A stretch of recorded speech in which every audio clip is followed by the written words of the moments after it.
اشرح لي صدري ويسر لي أمري واحلل عقدة من لساني يفقه قولي رب اشرح لي صدري ويسر لي أمري.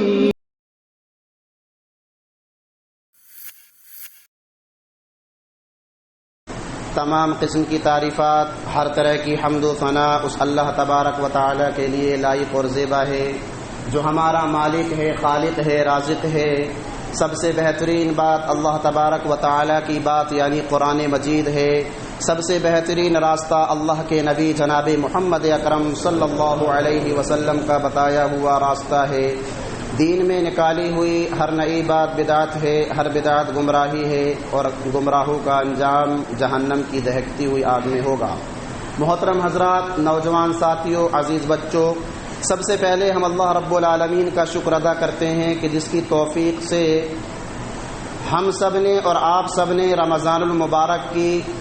مبارک گھڑیاں پائیں. رمضان المبارک کا مہینہ ختم ہوا اور آج ہم سب یہاں عید الفطر کی خوشیاں اور مسرتیں منانے کے لیے جمع ہوئے ہیں.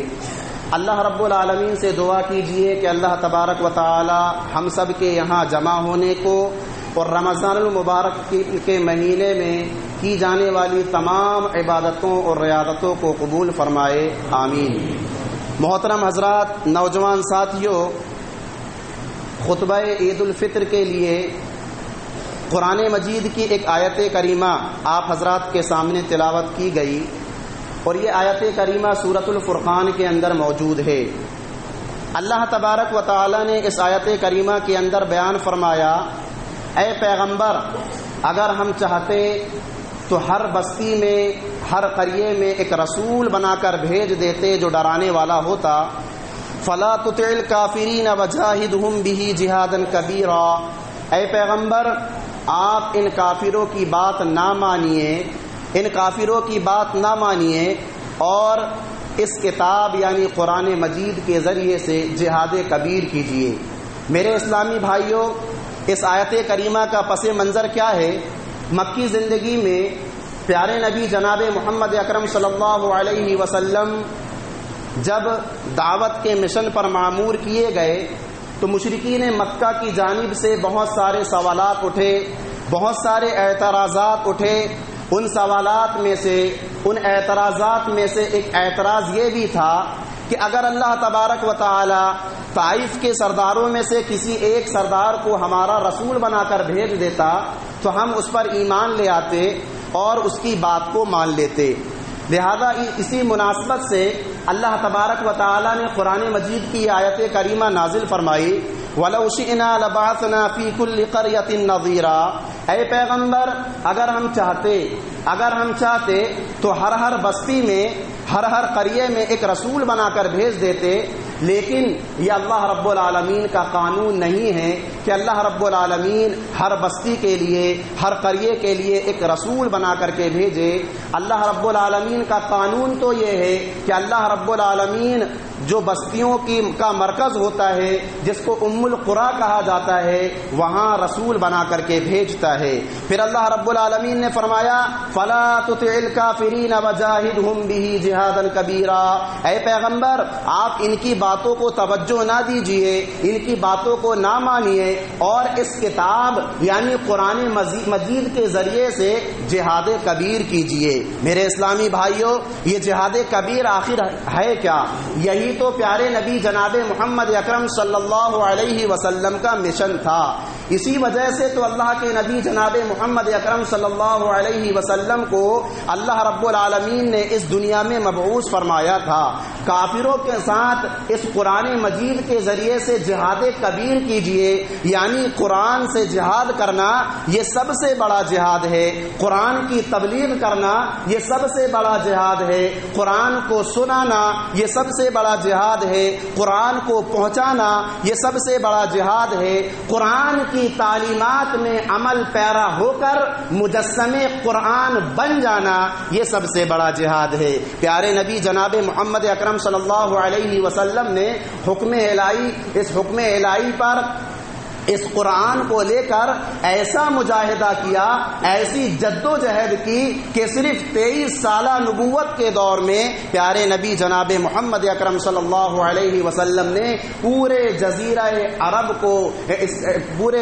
عرب میں اسلام کے پرچم کو لہرا دیا، توحید کا جھنڈا ہر چہار جانب لہرانے لگا اور جزیرہ عرب سے شرک کو مٹا دیا گیا، علوم و فنون کے سرچشمے پھوٹنے لگے اور جو ہے ترقی کی نئی نئی راہیں اور ترقی کی نئی نئی منزلیں، نئی نئی سمتیں انسانوں کو دیکھنے کو ملنے لگیں۔ یہ سب کے سب حقیقت میں قرآن کا انقلاب تھا، قرآن کا کرشمہ تھا۔ میرے مسلمان بھائیوں، کسی شاعر نے کیا ہی خوب کہا ہے، تہذیب کی شمعیں روشن کی اونٹوں کے چرانے والوں نے، تہذیب کی شمعیں روشن کی اونٹوں کے چرانے والوں نے، کانٹوں کو گلوں کی قسمت دی، ذروں کے مقدر چمکائے۔ میرے اسلامی بھائیوں، پیارے نبی جناب محمد اکرم صلی اللہ علیہ وسلم جب اپنی مقدر کی عمر گزار کر چلے گئے تو اس دنیا سے رخصت ہونے سے پہلے پیارے نبی جناب محمد اکرم صلی اللہ علیہ وسلم نے اس امت کے ہاتھوں میں قرآن کی شکل میں ایسا نسخہ کیمیا دے کر کے چلے گئے کہ قیامت کی صبح تک یہ امت جو ہے اس قرآن کے ذریعے سے عروج اور ترقی کو طے کرے گی اور اسی قرآن کے ذریعے سے ذلت اور پستی سے ہمکنار ہو جائے گی۔ میرے اسلامی بھائیوں، تاریخ میں جب کبھی یہ امت عروج و ترقی کے منازل طے کرے گی، تاریخ میں جب کبھی یہ امت ترقی، عزت اور سربلندی کو طے کرے گی تو اس کے پیچھے بھی جو ہے قرآن کا سبب ہوگا، اور تاریخ میں جب کبھی یہ امت ذلت سے دوچار ہوگی اور تاریخ میں جب کبھی یہ امت جو ہے ذلت اور پستی کے عمیق دلدل میں پھنستی چلے جائے گی تو اس کے پیچھے بھی جو ہے یہ قرآن ہی سبب ہوگا، کیونکہ اللہ کے نبی جناب محمد اکرم صلی اللہ علیہ وسلم نے فرمایا، ان اللہ یرفع بہذا الکتاب اقواما ویضع بہ آخرین، کہ بے شک اللہ تبارک و تعالی اس کتاب یعنی قرآن مجید کے ذریعے کچھ لوگوں کو جو ہے مقام اور مرتبہ سے نوازتا ہے، اور اسی کتاب کے ذریعے سے اللہ رب العالمین کچھ لوگوں کو ذلیل و خوار کر دیتا ہے۔ جو لوگ قرآن کی تعلیمات میں عمل پیرا ہو کر زندگی گزارتے ہیں، اپنی مرضی کے مطابق زندگی نہیں گزارتے، اللہ ایسے لوگوں کو عروج عطا کرتا ہے، اور جو لوگ قرآن کو نظر انداز کر دیتے ہیں، اس کی تعلیمات کو نظر انداز کر دیتے ہیں، اللہ رب العالمین ایسے لوگوں کو ذلیل اور رسوا کر دیتا ہے۔ میرے مسلمان بھائیوں، قرآن مجید آخر ہے کیا؟ قرآن مجید یہ کتاب ہدایت ہے، قرآن مجید یہ کتاب عقیدہ اور کتاب عقیدت ہے، قرآن مجید عروج و زوال کا آسمانی قانون ہے، قرآن مجید یہ شفا حاصل کرنے والی کتاب ہے۔ میرے مسلمان بھائیوں، آج ہم امت مسلمہ کے موجودہ صورت حال کا جائزہ لیں۔ اللہ کی قسم میرے مسلمان بھائیوں، آج یہ امت اپنے پاس آب حیات رکھنے کے باوجود پیاسی ہے، آج یہ امت اپنے پاس روشنی کے مینار رکھنے کے باوجود تاریکیوں میں بھٹک رہی ہے، آج یہ امت جو ہے سامان سر بلندی اپنے پاس رکھنے کے باوجود ذلت اور رسوائی کے دلدل میں پھنسی ہوئی ہے، آج یہ امت نسخہ شفا اپنے پاس رکھنے کے باوجود بیمار ہے، آج یہ امت میرے اسلامی بھائیوں مسائل کا بہترین حل اپنے پاس رکھنے کے باوجود مسائل اور الجھنوں کا شکار ہے۔ آخر ایسا کیوں ہے؟ آخر اس کی وجہ کیا ہے؟ کیا کبھی ہم نے اس کے بارے میں غور و خوض کیا؟ میرے مسلمان بھائیوں، قرآن کے ساتھ ہمارا جو معاملہ ہے اس نے یہ انجام کر کے دکھایا ہے، قرآن کے ساتھ ہمارا جو سلوک ہے اس کا یہ نتیجہ ہے، قرآن کے ساتھ آخر ہمارا سلوک کیا ہے؟ آج امت مسلمہ نے قرآن کے ساتھ جو سلوک کر رکھا ہے، اللہ غریق رحمت کرے ماہر القادری کو، جنہوں نے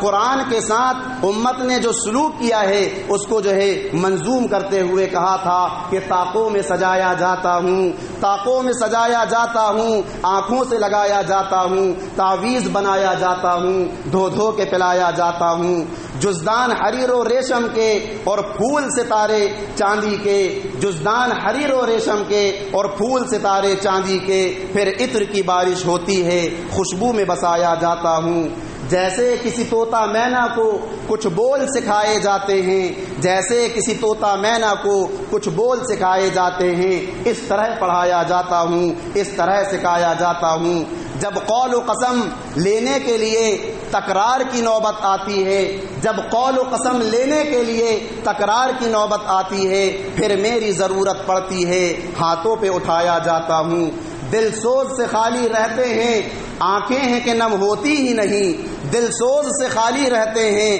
آنکھیں ہیں کہ نم ہوتی ہی نہیں، کہنے کو ایک ایک جلسے میں پڑھ پڑھ کے سنایا جاتا ہوں۔ نیکی پہ بدی کا غلبہ ہے، سچائی سے بڑھ کر دھوکا ہے، نیکی پہ بدی کا غلبہ ہے، سچائی سے بڑھ کر دھوکا ہے، ایک بار ہنسایا جاتا ہوں، 100 بار رلایا جاتا ہوں۔ یہ میری عقیدت کے دعوے، یہ میری عقیدت کے دعوے، قانون پہ راضی غیروں کے یوں بھی مجھے رسوا کرتے ہیں، ایسے بھی ستایا جاتا ہوں۔ میرے مسلمان بھائیوں، یہ کوئی شعر و شاعری نہیں، ماہر القادری کا وہ منظوم کلام ہے جس کے ایک ایک لفظ میں جو ہے حقیقت چھپی ہوئی ہے۔ آج مسلمانوں نے قرآن کے ساتھ جو سلوک کیا ہوا ہے، قرآن کے ساتھ جو برتاؤ کیا ہے، اس کی تصویر کشی کی گئی ہے۔ میرے مسلمان بھائیوں، اس میں قرآن مجید یہ صرف کتاب تلاوت ہی نہیں بلکہ اس سے بڑھ کر کتاب ہدایت بھی ہے۔ قرآن مجید یہ صرف کتاب عقیدت ہی نہیں، اس سے بڑھ کر کتاب عقیدہ ہے۔ قرآن مجید کا ہم پر صرف یہ حق نہیں کہ صبح شام صرف اس کی تلاوت کریں، اس سے بڑھ کر ہم پر جو حق ہے وہ یہ ہے کہ اس کو سمجھ کر کے تلاوت کریں۔ میرے مسلمان بھائیوں، رمضان المبارک کا مہینہ یہ قرآن کا مہینہ ہے، قرآن سے جوڑنے کا مہینہ ہے، لہذا اللہ کے بندو یہ مہینہ گزر گیا، ہم نے اس مہینے میں اللہ رب العالمین کی رضا کے لیے قرآن مجید کی تلاوت کی، قرآن مجید کو سننے اور سنانے کا اہتمام کیا۔ اللہ کے بندو، اگر اس دنیا میں اپنی ذلت اور پستی کو ختم کرنا چاہتے ہو اور عروج اور ترقی کے منازل طے کرنا چاہتے ہو تو اپنے آپ کو قرآن مجید سے جوڑ لو اور روزانہ قرآن مجید کی تلاوت کرو، اس کو سمجھ کر پڑھنے کی کوشش کرو اور اس میں بتائی گئی تعلیمات پر عمل پیرا ہو کر مجسم قرآن بننے کی کوشش کرو۔ اگر ایسا کرو گے اللہ رب العالمین ہم سب کو جو ہے عروج اور ترقی کے منازل سے ہمکنار کر دے گا، اور اگر ہم اس کو چھوڑ دیں گے اور اس کے بتائے ہوئے احکامات پر عمل نہیں کریں گے تو جیسے آج ذلیل ہو رہے ہیں اس سے بھی زیادہ ذلت اور رسوائی ہمارے سامنے آنے والی ہے۔ میرے مسلمان بھائیوں، دوسرا پیغام ملکی حالات کے تناظر میں اس ملک کا جو اقتدار ہے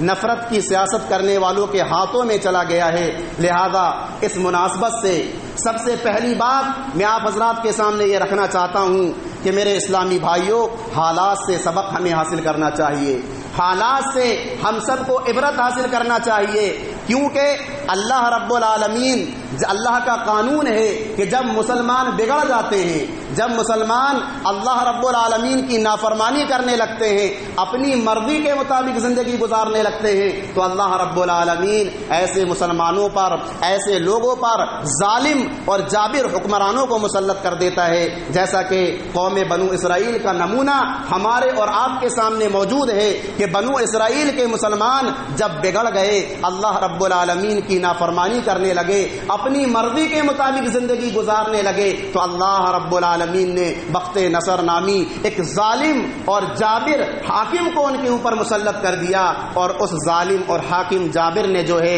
ان مسلمانوں کی اینٹ سے اینٹ بجا کر کے رکھ دی۔ لہٰذا میرے مسلمان بھائیوں، غفلت کی چادر کو جو ہے اتار کر کے پھینکیے اور موجودہ جو صورت حال مسلمانوں کی بنی ہوئی ہے اس سے سبق حاصل کیجئے، اس سے عبرت حاصل کیجئے اور اپنے آپ کو اللہ رب العالمین کی نافرمانی سے بچائیے۔ اسی طرح سے میرے اسلامی بھائیوں، اس ملک میں فرقہ پرستوں کے ہتھ کنڈوں کو ناکام کرنے کے لیے بہت ضروری ہے، بہت زیادہ ضروری ہے کہ ہم اپنے کردار میں تبدیلی لائیں، ہم اپنے عمل میں تبدیلی لائیں۔ آج اس ملک میں جوش سے زیادہ ہوش کی ضرورت ہے، آج اس ملک میں جذباتیت سے زیادہ سنجیدگی کی ضرورت ہے، آج اس ملک میں جوش انتقام سے زیادہ عفو و درگزر اور صبر کے دامن کو مضبوطی سے تھامنے کی ضرورت ہے. استعینوا باللہ واصبروا ان الارض للہ یورثها من یشاء من عبادہ. حضرت موسیٰ علیہ الصلاۃ والسلام نے اپنی قوم کے لوگوں کو نصیحت کرتے ہوئے کہا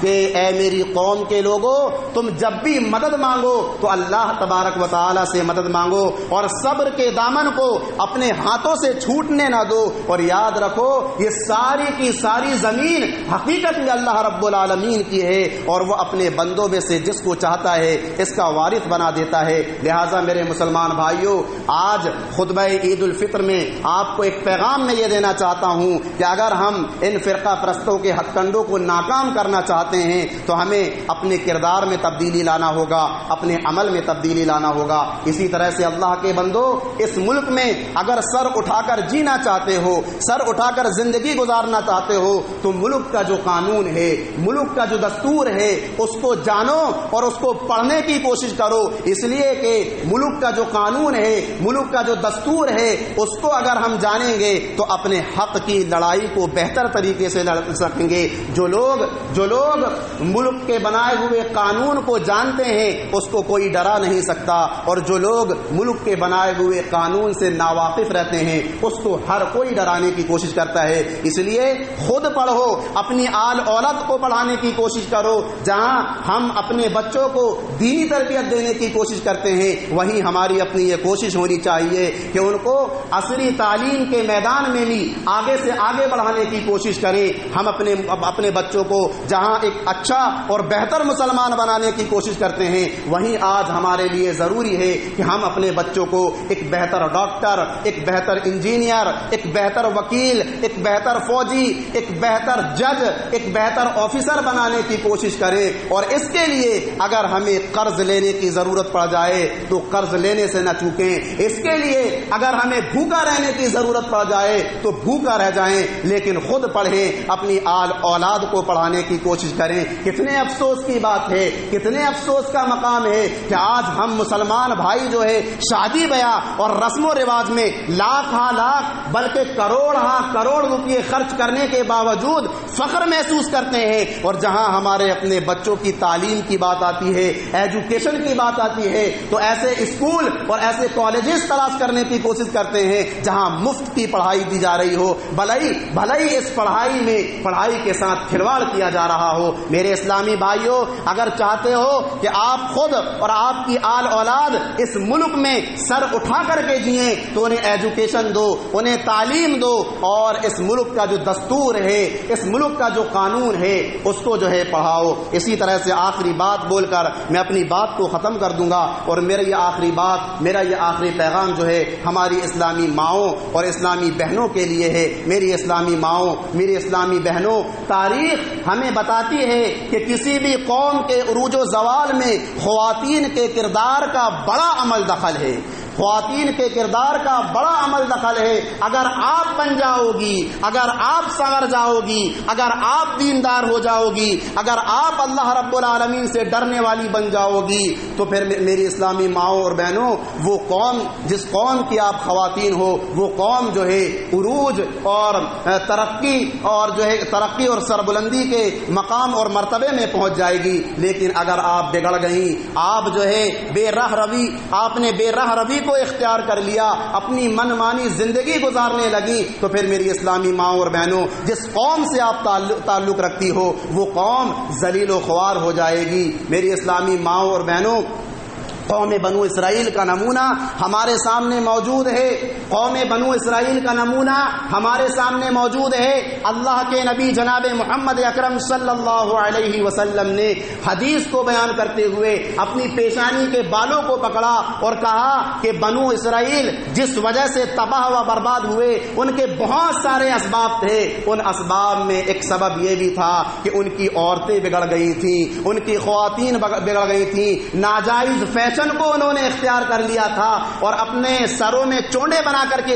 رہا کرتی تھی، اللہ رب العالمین نے ان کے اس عمل کی وجہ سے پوری قوم بنی اسرائیل کو جو ہے ذلت اور رسوائی سے دوچار کر دیا۔ تو میری اسلامی ماؤں اور بہنوں، اگر آپ بن جاؤ گی، اگر آپ سنور جاؤ گی، اگر آپ سدھر جاؤ گی، تو نہ صرف آپ کا گھر سدھرے گا بلکہ آپ کا خاندان بھی سدھر جائے گا، پورا معاشرہ سدھر جائے گا۔ اور اگر آپ بگڑ گئیں، اگر آپ نے بے راہ روی کو اختیار کر لیا، اگر آپ نے ناجائز فیشن کو اختیار کر لیا، اپنی مرضی کے مطابق زندگی گزار لی، تو یہ تنہا آپ کی جو ہے رسوائی نہ ہوگی بلکہ اس سے آپ کا گھر تباہ و برباد ہو جائے گا، اس سے آپ کا خاندان تباہ و برباد ہو جائے گا، اس سے آپ کا معاشرہ تباہ و برباد ہو جائے گا۔ تو جیسا کہ میں نے کہا کہ اگر آپ بن جاؤ گی، اگر آپ سدھر جاؤ گی، آپ سنور جاؤ گی، تو جو ہے پورا معاشرہ، پورا خاندان سنور جائے گا۔ کیوں؟ اس لیے کہ آپ کے اندر وہ صلاحیت ہے، آپ کے اندر وہ ہنر ہے کہ بگڑے ہوئے شوہر کو آپ سنوار سکتی ہو، بہکے ہوئے بھائی کو آپ سنوار سکتی ہو، بگڑی ہوئی اولاد کو آپ سنوار سکتی ہو۔ اللہ نے آپ کے اندر وہ تاثیر رکھی ہے، اللہ نے آپ کے اندر وہ ہنر رکھا ہے، اللہ نے آپ کے اندر وہ صلاحیت رکھی ہے۔ تو یہ چند باتیں تھیں جو آج موجودہ حالات کو سامنے رکھتے ہوئے مجھے آپ حضرات کے سامنے رکھنی تھی۔ آخر میں اللہ تبارک و تعالیٰ سے دعا کرتے ہیں کہ الہ العالمین، ہم گناہ گار ہیں، ہم خطا کار ہیں، ہم نے اپنی زندگی میں جان بوجھ کر گناہ کیے، ہم نے اپنی زندگی میں انجانے میں گناہ کیے۔ پروردگارا، تو گناہوں کو معاف کرنے والا ہے، تو خطاؤں کو معاف کرنے والا ہے۔ الہ العالمین، تو ہمارے گناہوں کو، ہماری خطاؤں کو، ہماری لغزشوں کو معاف کر دے۔ الہ العالمین، ہم نے اپنی زندگی میں بہت کم نیکیاں کی ہیں، ٹوٹی پھوٹی نیکیاں کی ہیں۔ پروردگارا، تو ان تمام کے تمام نیکیوں کو شرف قبولیت عطا فرما۔ الہ العالمین، رمضان المبارک کے مہینے میں ہم نے تیری رضا کے خاطر، تیری خوشنودی کے خاطر روزوں کا اہتمام کیا۔ رمضان المبارک کے مہینے میں تیری رضا کے خاطر قیام اللیل کا اہتمام کیا، قدر والی راتوں میں جاگ کر تیری عبادت کی، قرآن مجید کی تلاوت کی، ذکر و اذکار کا اہتمام کیا۔ الہ العالمین، ان تمام کے تمام عبادتوں کو تو شرف قبولیت عطا فرما۔ الہ العالمین، ہمارے وہ بھائی، ہماری وہ بہنیں جو بیمار ہیں، جو حادثات کا شکار ہو چکے ہیں، پروردگارا تو انہیں شفائے کاملہ عاجلہ عطا فرما۔ الہ العالمین، ہمارے دلوں کو تو کینہ، بغض، حسد، جلن جیسی بیماریوں سے پاک و صاف کر دے۔ الہ العالمین، آج ہماری صفوں میں اختلاف پیدا ہو گیا ہے، آج ہم آپس میں بھائی بھائی بن کر زندگی گزارنے کے بجائے ایک دوسروں سے نفرت کرنے والے بن گئے ہیں۔ الہ العالمین، تو ہمارے دلوں کو جوڑ دے۔ الہ العالمین، تو ہمارے اپنے دلوں میں جو ہے ایک دوسروں کے لیے محبت پیدا کر دے۔ الہ العالمین، ہمارے وہ بھائی، ہماری وہ بہنیں جن کی اولادیں نہیں ہیں، الہ العالمین تو انہیں نیک اور صالح اولاد عطا فرما۔ الہ العالمین، ہمارے وہ بھائی، ہماری وہ بہنیں جن کی ابھی تک شادیاں نہیں ہو سکی ہیں، پروردگارا تو ان کو جو ہے نیک اور صالح جو ہے جوڑے عطا فرما۔ الہ العالمین، ہمارے وہ بھائی، ہماری وہ بہنیں جو اس دنیا سے رخصت ہو گئے، الہ العالمین کسی کا بھائی، کسی کی بہن، کسی کا باپ، کسی کی ماں، کسی کا شوہر، کسی کی بیوی، الہ العالمین یہ سب کے سب اپنے گھروں کی رونق تھے، یہ سب کے سب اپنے گھروں کی زینت تھے۔ پروردگارا، یہ اس دنیا سے رخصت ہو گئے، الہ العالمین یہ ہماری دعاؤں کے محتاج ہیں۔ الہ العالمین تو ان کے گناہوں کو معاف کر دے، ان کی نیکیوں کو قبول کر لے، ان کی قبر کو جنت کا باغیچہ بنا دے، انہیں اپنی جنت میں داخل فرما دے۔ الہ العالمین، ہم تمام کے تمام مسلمانوں کو دجال کے فتنے سے، یاجوج ماجوج کے فتنے سے، زندگی کے فتنے سے، موت کے فتنے سے محفوظ رکھ۔ الہ العالمین، ہم تمام کے تمام مسلمانوں کو بروز قیامت جہنم کی دہکتی ہوئی آگ سے بچا کر اپنی جنت میں داخل فرما۔ آمین ثم آمین، وآخر دعوانا الحمدللہ رب العالمین۔